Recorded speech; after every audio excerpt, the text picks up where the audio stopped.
Guys, क्या आपको पता है कि 5G इंटरनेट किसी विदेशी वैज्ञानिक की देन नहीं है बल्कि एक भारतीय की देन है। जी हाँ गाइस, फादर ऑफ साइंस कहे जाने वाले हमारे ग्रेटेस्ट साइंटिस्ट जगदीश चंद्र बसु ने ही हमें 5G इंटरनेट टेक्नोलॉजी दी थी।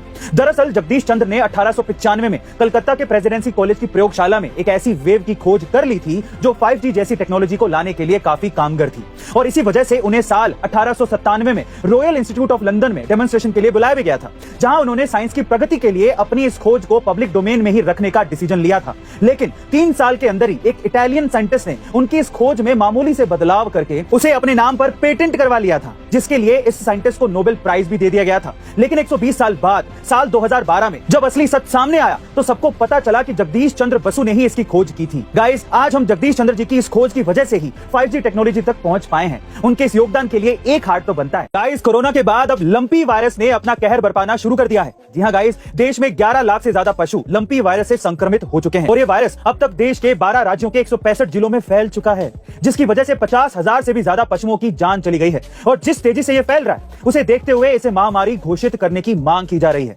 दरअसल ये वायरस स्किन डिजीज वायरस है जो केवल गाय और भैंसों को ही संक्रमित कर रहा है, और अब हालात ऐसे हैं कि राजस्थान के बीकानेर में हर दिन 300 गायों की मौत सिर्फ इसी वायरस की वजह से हो रही है। गाइस, अगर वक्त रहते इस वायरस को नहीं रोका गया तो इंसानों के लिए ये घातक साबित हो सकता है, क्योंकि राजस्थान के बीकानेर में कई लोगों ने दूध की बजाय काली चाय पीना शुरू कर दिया है, क्योंकि उन्हें यह डर है कि कहीं संक्रमित गायों के दूध पीने से वो खुद संक्रमित ना हो जाएं। बहरहाल, अब तक कोई ऐसा मामला सामने तो नहीं आया है कि गाय और भैंस के दूध से कोई संक्रमित हुआ हो, लेकिन फिर भी हमें सतर्क रहने की जरूरत है। वैसे गाइस, इन संक्रमणों से हमें अपना ध्यान रखना होगा। गाइस, ये तो आपको पता ही है कि पश्चिम बंगाल के शिक्षा भर्ती घोटाले में मंत्रियों और उनके करीबियों के घर नोटों का ऐसा जखीरा मिला कि उनकी गिनती करने के लिए मशीनें तक मंगवानी पड़ गई थी।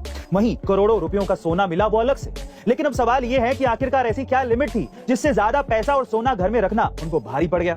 दरअसल इंडिया में कानून के हिसाब से कैश लिमिट की बात की जाए तो घर में कैश रखने पर कोई पाबंदी नहीं है, बशर्ते आपको इसका सोर्स बताना होगा कि आपने वो पैसा कहां से कमाया और अपनी कमाई के नियमानुसार आपने टैक्स भरा या नहीं। उसी तरह से घर में सोना रखने की भी कोई पाबंदी नहीं है, बशर्ते आपके पास उसकी रिसिप्ट होनी चाहिए कि वो सोना आपने कहां से खरीदा। अब हो सकता है कि आपके पास प्रूफ ना हो, तो क्या फिर भी हम घर में सोना रख सकते हैं? बिल्कुल रख सकते हैं, लेकिन उसमें भी एक मैरिड वुमेन के पास आधा किलो से ज्यादा सोना रखना और एक अनमैरिड वुमेन के पास 250 ग्राम से ज्यादा सोना रखना गैर कानूनी है। और वहीं पुरुषों की बात की जाए तो ये लिमिट मात्र 100 ग्राम ही है। वैसे अगर वो लोग इन शर्तों के हिसाब से चलते तो बिल्कुल सेफ रहते।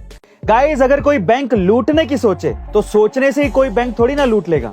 अब सुनिए जरा ध्यान से, ये बात है 1995 की, जब मैक ऑथर व्हीलर नाम का एक शख्स पीट्सबर्ग में बैंक लूटने पहुंच गया, और वो भी बिना कोई मास्क लगाए, क्योंकि उसका ये मानना था कि जैसे पुराने जमाने में स्याही पर नींबू डालने से स्याही अदृश्य हो जाती है, वैसे ही चेहरे पर नींबू लगाने से वो अदृश्य हो जाएगा। इसलिए चेहरे पर नींबू लगाकर ऑथर बैंक लूटने पहुंच गया, और इसका कॉन्फिडेंस भी ऐसा था कि उसने कैशियर को कहा कि डरो मत, मेरा चेहरा भी है, बस तुम्हें दिख नहीं रहा होगा।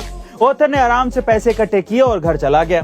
पर अब क्योंकि इसके पहचान जगजाहिर थी, इसीलिए पुलिस ने चंद घंटों में उसे पकड़ लिया। गाइस, बेवकूफी की इस घटना पर अब साइकोलॉजी के सिलेबस भी चलते हैं।